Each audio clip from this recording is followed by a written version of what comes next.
Capítulo 5, donde se prosigue la narración de la desgracia de nuestro caballero. Viendo, pues, que, en efecto, no podía menearse, acordó de acogerse a su ordinario remedio, que era pensar en algún paso de sus libros, y trújole su locura a la memoria aquel de Baldovinos y del marqués de Mantua. Cuando Carloto le dejó herido en la montaña, historia sabida de los niños, no ignoraba de los mozos, celebrada y aún creída de los viejos, y con todo esto no más verdadera que los milagros de Mahoma. Esta pues le pareció a él que le venía de molde para el paso en que se alaba. Y así, con muestras de grande sentimiento, se comenzó a volcar con la tierra y a decir con debilitado aliento lo mismo que decía el herido caballero del bosque. ¿Dónde estás, señora mía? ¿Que no te duele mi mal? ¿O no lo sabes, señora? ¿O eres falsa y desleal? Y de esta manera fue prosiguiendo el romance hasta aquellos versos que dicen: Oh noble marqués de Mantua, mi tío y señor carnal. Y quiso la suerte que, cuando llegó a ese verso, acertó a pasar por allí un labrador de su mismo lugar y vecino suyo, que venía de llevar una carga de trigo al molino.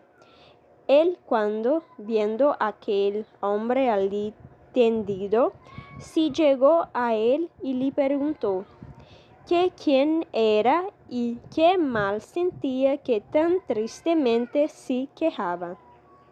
Don Quijote creyó sin duda que aquel era el marqués de Mantua, su tío, y así no le respondió otra cosa sino fue proseguir en su romance, donde le daba cuenta de su desgracia y de los amores del hijo del emperante con su esposa, todo de la misma manera que el romance lo canta. El labrador estaba admirado oyendo aquellos disparates y quitándole la visera, que ya estaba hecha pedazos de los palos, le limpió el rostro que le tenía cubierto de polvo, y apenas le hubo limpiado cuando le conoció y le dijo: Señor Quijana, que así se debía de llamar cuando él tenía juicio y no había pasado de hidalgo sosegado a caballero andante. ¿Quién ha puesto a vuestra merced de esta suerte? Pero él seguía con su romance a cuanto le preguntaba. Viendo esto, el buen hombre, lo mejor que pudo, le quitó el peto y espaldar, para ver si tenía alguna herida. Pero no vio sangre ni señal alguna. Procuró levantarle del suelo y no con poco trabajo le subió sobre su jumento, por parecer caballería más sosegada.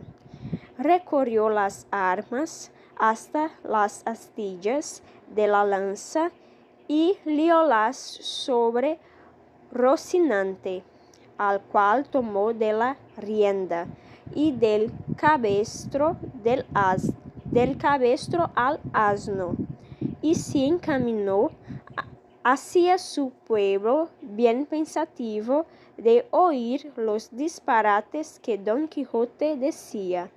Y no menos iba Don Quijote, que, de puro molido y quebrantado, no se podía tener sobre el borrico, y de cuando en cuando daba unos suspiros que los ponía en el cielo, de modo que de nuevo obligó a que el labrador le preguntase, le dijese qué mal sentía, y no parece sino que el diablo le traía a la memoria los cuentos acomodados a sus sucesos, porque en aquel punto, olvidándose de Valdovinos, se acordó del moro Abindarés, cuando el alcaide de Antequera, Rodrigo de Narváez, le prendió y llevó cautivo a su alcaldía. De suerte que, cuando el labrador le volvió a preguntar que cómo estaba y qué sentía, le respondió las mismas palabras y razones que el cautivo Abencerraje respondía a Rodrigo de Narváez, del mismo modo que él había leído la historia en la Diana de Jorge de Montemayor, donde se escribe, aprovechándose de ella tan a propósito que el labrador se iba dando al diablo de oír tanta máquina de necedades, por donde conoció que su vecino estaba loco, y dábale priesa a llegar al pueblo, por excusar el enfado que Don Quijote le causaba con su larga arenga, al cabo de lo cual dijo: sepa vuestra merced, señor don Rodrigo de Narváez, que esta hermosa jarifa que he dicho es ahora la linda Dulcinea del Toboso, por quien yo he hecho algo y haré los más famosos hechos de caballerías que se han visto, vean ni verán en el mundo. A esto respondió el labrador: mira vuestra merced, señor pecador de mí, que yo no soy don Rodrigo de Narváez, ni el marqués de Mantua, sino Pedro Alonso, su vecino, ni vuestra merced es Valdovinos, ni Abindarráez, sino el honrado hidalgo del señor Quijana. Yo sé quién soy, respondió Don Quijote, y sé que puedo ser no solo los que he dicho, sino todos los 12 pares de Francia, y aun todos los 9 de la fama, pues a todas las hazanas que ellos todos juntos y cada uno por sí hicieron, se aventajaran las mías. En estas pláticas y en otras semejantes llegaron al lugar a la hora que anochecía, pero el labrador aguardó a que fuese algo más noche, porque no viesen al molido hidalgo tan mal caballero. Llegada pues la hora que le pareció, entró en el pueblo y en la casa del Don Quijote, la cual halló toda alborotada, y estaban en ella el cura y el barbero del lugar, que eran grandes amigos de Don Quijote, que estaba diciéndole su ama a voces: ¿qué le parece a vuestra merced, señor licenciado Pero Pérez, que así se llamaba el cura, de la desgracia de mi señor 3 días ha que no parece en él ni el rocín, ni la adarga, ni la lanza, ni las armas? Desventurada de mí, que me doy a entender. Y así es ello la verdad, como nací para morir, que estos malditos libros de caballerías que él tiene y suele leer tan de ordinario le han vuelto el juicio, que ahora me acuerdo haberle oído decir muchas veces, hablando entre sí, que quería hacerse caballero andante e irse a buscar las aventuras por esos mundos. Encomendados sean a Satanás y a Barrabás tales libros, que así han echado a perder el más delicado entendimiento que había en toda la Mancha. La sobrina decía lo mismo, y aún decía más. Sepa, señor maese Nicolás, que este era el nombre del barbero, que muchas veces le aconteció a mi señor tío estarse leyendo en estos desalmados libros de desventuras 2 días con sus noches, al cabo de los cuales arrojaba el libro de las manos y ponía mano a la espada y andaba a cuchilladas con las paredes. Y cuando estaba muy cansado decía que había muerto a 4 gigantes como 4 torres, y el sudor que sudaba del cansancio decía que era sangre de las feridas que había recibido en la batalla. Y bebíase luego un gran rajo de agua fría, y quedaba sano y sosegado, diciendo que aquella agua era una preciosísima bebida que le había traído el sábio Esquife, un gran encantador y amigo suyo. Mas que yo me tengo la culpa de todo, que no avisé a vuestros mercedes de los disparates de mi señor tío, para que lo remediaran antes de llegar a lo que ha llegado, y quemaran todos estos descolmungados libros, que tienen muchos, que bien merecen ser abrazados como si fuesen de herejes. Esto digo yo también, dijo el cura, y a fe que no se pase el día de mañana sin que de ellos no se haga acto público y sean condenados al fuego, porque no den ocasión a quien los leyere de hacer lo que mi buen amigo debe de haber hecho. Todo esto estaban oyendo el labrador y Don Quijote, con que acabó de entender el labrador la enfermedad de su vecino, y así comenzó a decir a voces: abran vuestras mercedes al señor Baldovinos y al señor Marqués de Mantua, que viene mal ferido, y al señor Moro Abindarés, que trae cautivo el valeroso Rodrigo de Narváez, alcaide de Antequera. A estas voces salieron todos y, como conocieron los unos a su amigo, las otras a su amo y tío, que aún no se había apeado del jumento porque no podía, corrieron a abrazarle.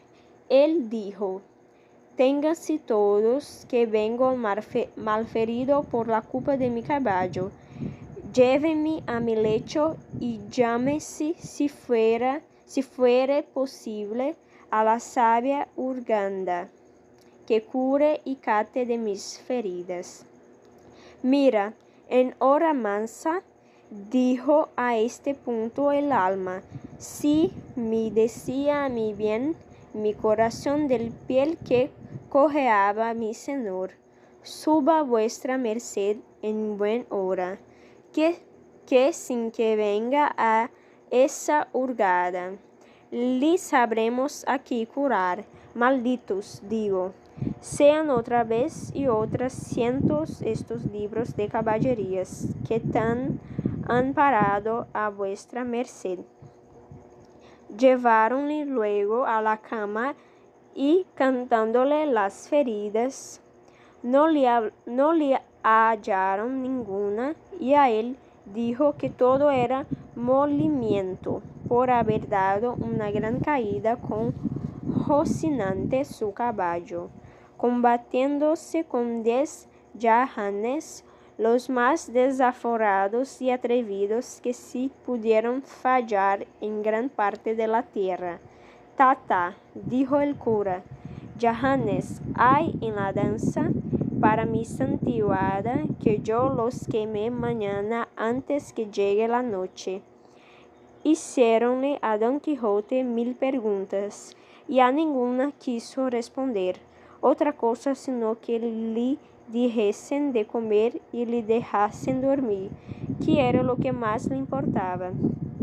Rizóse así, y el cura se informó muy a la larga del labrador del modo que le había hallado a Don Quijote.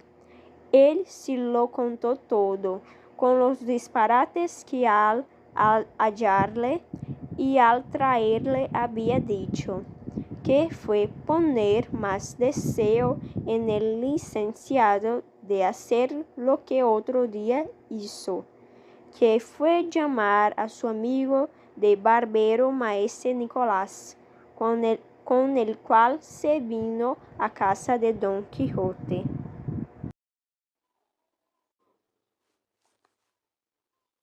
Capítulo 6. Del danoso y grande escrutinio que el cura y el barbero hicieron en la librería de nuestro hidalgo,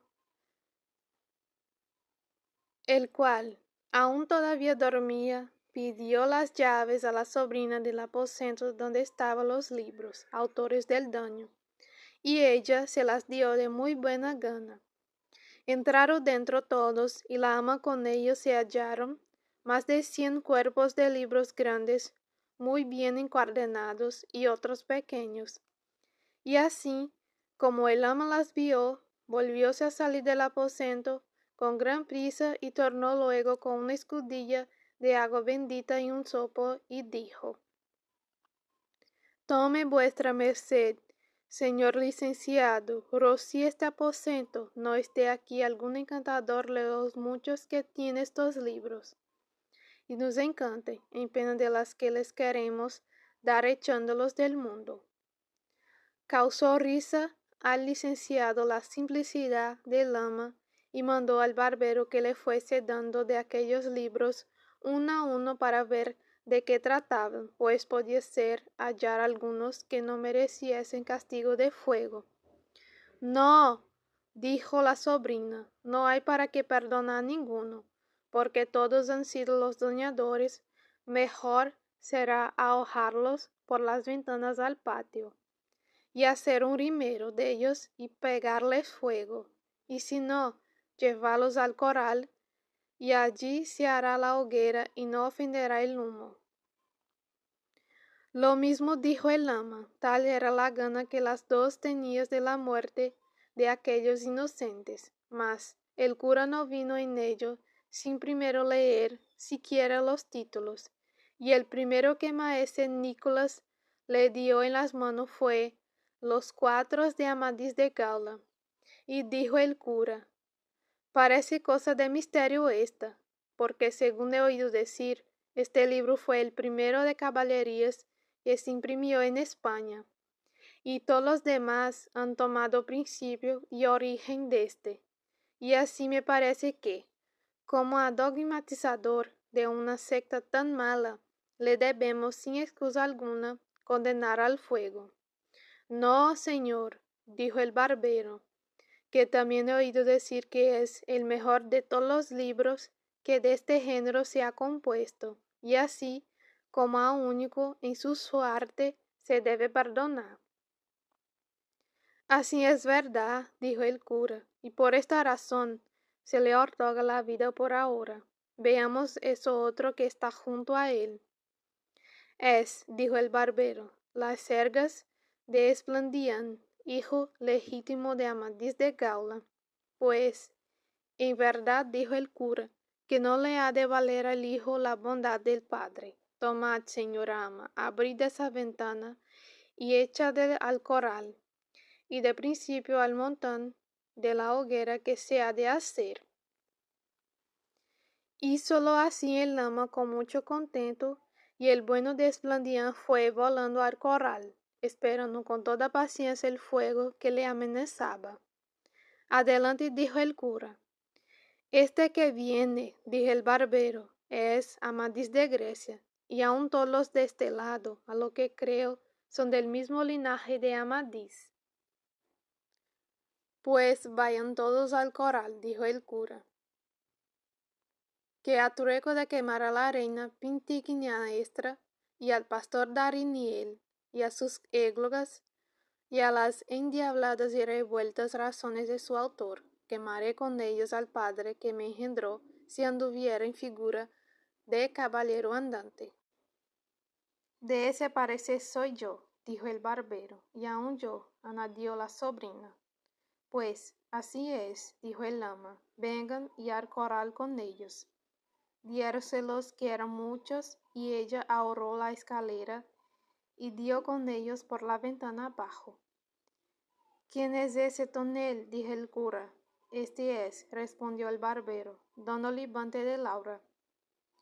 El autor de ese libro, dijo el cura, fue el mismo que compuso Jardín de Flores, y en verdad que no sepa determinar cuál de los dos libros es más verdadero, o por decir mejor, menos mentiroso. Solo sé decir que éste irá al corral por disparatado y arrogante. Este que se sigue es Florimorte de Hircania, dijo el barbero. Ahí está el señor Florimorte, replicó el cura, pues a fe que ha de parar presto en el corral, a pesar de su extraño nacimiento y sonadas aventuras, que no ha dado lugar a otra cosa la dureza y sequedad de su estilo, al corral con él y con eso otro, señora ama. Que me place, señor mío, respondía ella, y con mucha alegría ejecutaba lo que le era mandado.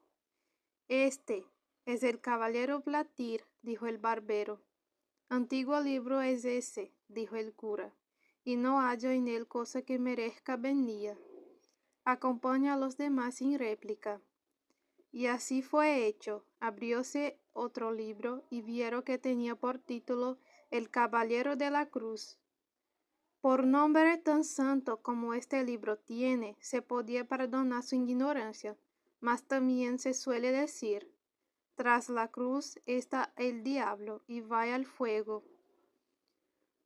Tomando el barbero otro libro, dijo, este es Espejo de Caballerías. Ya conozca su merced, dijo el cura.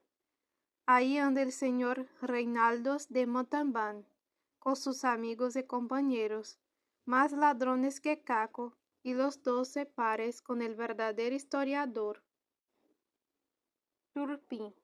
Ni es verdad que estoy por condenarlos, no más que a destierro perpetuo, siquiera porque tienen parte de la invención del famoso Mateo Boyardo, de donde también tejió su tela el cristiano poeta Ludovico Ariosto, al cual sé aquí le halló y que habla en otra lengua que la suya. No le guardaré respeto alguno, pero si habla en su idioma le pondré sobre mi cabeza. Pues yo le tengo en italiano, dijo el barbero, mas no le entiendo. Ni aun fuera bien que vos le entendiaredes, respondió el cura, y aquí le perdonáramos al señor capitán que no le hubiera traído a España y hecho castellano, que le quitó mucho de su natural valor, y lo mismo harán todos aquellos que los libros de versos quisieren volver en otra lengua, que por mucho cuidado que ponga y habilidad que muestre, jamás llegarán al punto que ellos tienen en su primer nacimiento. Digo, en efecto, que este libro y todos los que se hallaren, que trata de esas cosas de Francia, se echa y deposita en un pozo seco, hasta que con más acuerdo se vea lo que se ha de hacer de ellos, exceptuando a un Bernardo del Carpio, que anda por ahí, y a otro llamado Roncesvalles, que estos en llegada a mis manos han de estar en las del ama, y de ellas en las del fuego, sin remisión alguna. Todo lo confirmó el barbero, y lo tuvo por bien, y por cosa muy acertada, por entender que era el cura tan buen cristiano y tan amigo de la verdad, que no diría otra cosa por todas las del mundo. Y abriendo otro libro, vio que era Palmerín de Oliva, y junto a él estaba otro que se llamaba Palmerín de Inglaterra, lo cual visto por el licenciado dijo: esta oliva se haga luego rajas y se queme, que aun no quede de ella las cenizas, y esa palma de Inglaterra se guarde y se conserve como a nosa única, y se haga para ello otra caja como la que halló Alejandro en los despojos de Dario, que la diputó para guardar en ella las obras del poeta Homero. Este libro, señor compadre, tiene autoridad por dos cosas: la una porque él por sí es muy bueno, y la otra porque es fama que le compuso un discreto rey de Portugal. Todas las aventuras del castillo de Miraguarda son bonísimas y de grandes artificios. Las razones cortesanas y claras que guardan y miran el decoro del que habla con mucha propiedad y entendimiento. Digo pues, salvo vuestro buen parecer, señor maese Nicolás, que este y Amadís de Gaula queden libres del fuego, y todos los demás sin hacer más cala y cata perezcan. No, señor compadre, replicó el barbero, que este que aquí tengo es el afamado don Belianís. Pues ese, replicó el cura, con la segunda, tercera y cuarta parte, tiene necesidad de un poco de ruibardo para purgar la demasiada cólera suya, y es menester quitarles todo aquello del castillo de la fama y otras impertenencias de más importancias, para lo cual les da término ultramarino. Y cómo se enmendare así se usará con ellos de misericordia o de justicias, y en tanto tenedlos vos, compadre, en vuestra casa, mas no lo dejéis leer a ninguno. Que me place, respondió el barbero, y sin querer cansarse más en leer libros de caballerías, mandó al ama que tomase todos los grandes y diese con ellos en el corral. No se dijo a tonta ni a sorda, sino a quien tenía más gana de quemallos que de echar una tela, por grande y delgada que fuera. Y así siendo casi 8 de una vez, los arrojó por la ventana. Por tomar muchos juntos, se le cayó una a los pies del barbero, que le tomó gana de ver de quién era, y vio que decía: historia del famoso caballero Tirante el Blanco. Válame Dios, dijo el cura, dando una gran voz, que aquí este Tirante el Blanco, dádemele acá, compadre, que hago cuenta que he hallado en él un tesoro de contento y una mina de pasatiempos. Aquí está don Quisierleison de Montalbán, valeroso caballero, y su hermano Tomás de Montalbán, y el caballero Fonseca, con la batalla que el valiente de Tirante hizo con el ano, y las agudezas de la doncella, placer de mi vida, con los amores y embustes de la viuda reposada, y la señora emperatriz enamorada de Hipólito, su escudero. Digos verdad, señor compadre, que por su estilo es este el mejor libro del mundo. Aquí comen los caballeros y duermen y mueren en sus camas y hacen testamento antes de su muerte, con estas cosas de que todos los demás libros de este género carecen.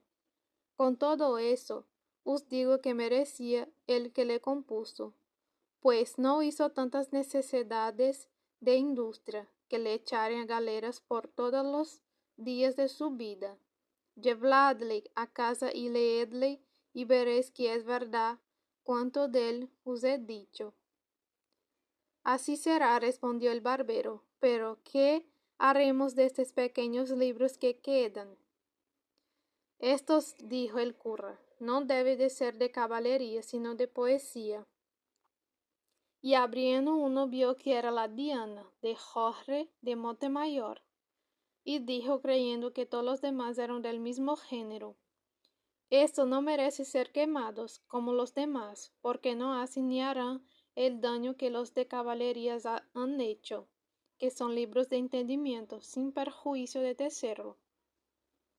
Ay, señor, dijo la sobrina, bien, los puede vuestra merced mandar quemar como las dos demás, porque no sería mucho que, habiendo sanado mi señor tío de la enfermedad caballeresca, leyendo estos, se le antojase de hacerse pastor y andase por los bosques y prados cantando y tañendo, y lo que sería peor, hacerse poeta, que según dice, es enfermedad incurable y pegadiza.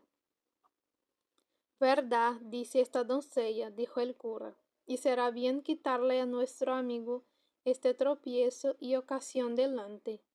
Y pues, comenzamos por la Diana de Montemayor.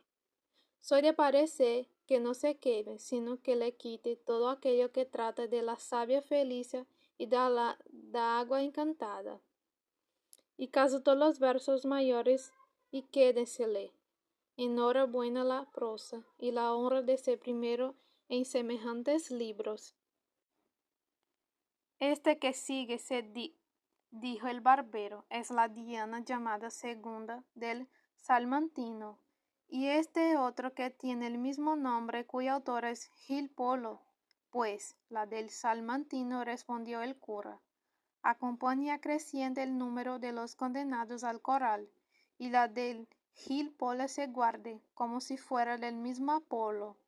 Y pase adelante, señor compadre, y démonos prisa, que se va haciendo tarde. Este libro es, dijo el barbero, abriendo otro, los 10 libros de fortuna de amor, compuesto por Antonio de Lofraso, poeta sardo. Por las órdenes que recibí, dijo el cura, que desde que Apolo fue Apolo y las musas y los poetas poetas, tan gracioso ni tan disparatado libro como ese no se ha compuesto, y que por su camino es el mejor y el más único de cuantos de este género han salido a la luz del mundo. Y el que no ha leído, pues, a hacer cuenta no ha leído jamás cosa de gusto. Dádemele acá, compadre, que preciso más haberle hallado que se me diera una sótana de raja de Florencia. Púsole aparte con grandísimo gusto, y el barbero prosiguió diciendo, estos que se siguen son el pastor de Iberia, ninfas de Henares y desengaños de celos. Pues no ha más que hacer, dijo el cura, sino entregarlos al brazo seglar del ama, y no se me pregunte el por qué, que sería nunca acabar. Este que viene es el pastor de Fílida. No es pastor, dijo el cura, sino muy discreto cortesano, guárdense como joya preciosa. Este grande que aquí viene se intitula, dijo el barbero, tesoro de varias poesías. Como ellas no fueron tantas, dijo el cura, fueron más estimadas, menester es que este libro se escarde y limpia de algunas bajezas que entre sus grandezas tiene. Guárdense porque su autor es amigo mío, y por respeto de otras más heroicas y levantadas obras que ha escrito. Este es, siguió el barbero, el cancionero de López Maldonado. También el autor de ese libro, replicó el cura, es grande amigo mío, y sus versos en su boca admira quien los oyen, y tal es la suavidad de la voz con que los canta, que encanta. Algo largo no es en las eglogas, pero nunca lo bueno fue mucho. Guárdense con los escogidos, pero ¿qué libro es ese que está junto a él? La Galatea de Miguel de Cervantes, dijo el barbero. Muchos años a que es grande amigo mío ese Cervantes, y sé que es más versado en dichas que en versos. Su libro tiene algo de buena invención, propone algo y no concluye nada. Es menester esperar la segunda parte que promete. Quizá con la enmienda alcanzará del todo la misericordia que ahora se le niega. Y entre tanto que esto se ve, tenedle recluso en vuestra posada, señor compadre. Que me place, respondió el barbero, y aquí viene, 3, todos juntos. la Araucana de don Alonso de Ercilla, la Austríada de Juan Rufo, Jurado de Córdoba, y el Monserrato de Cristóbal de Virués, poeta valenciano. Todos esos 3 libros, dijo el cura, son los mejores que en verso heroico, en lengua castellana, están escritos, y puede competir con los más famosos de Italia. Guárdense como las más ricas prendas de poesía que tiene España. Cansóse el cura de ver libros y así, a carga cerrada, quiso que todos los demás se quemasen, pero ya tenía abierto uno el barbero que se llamaba Las lágrimas de Angélica. Lloráralas yo, dijo el cura, en oyendo el nombre, si tal libro hubiera mandado quemar, porque su autor fue uno de los famosos poetas del mundo, no solo de España, y fue felicísimo en la traducción de algunas fábulas de Ovidio.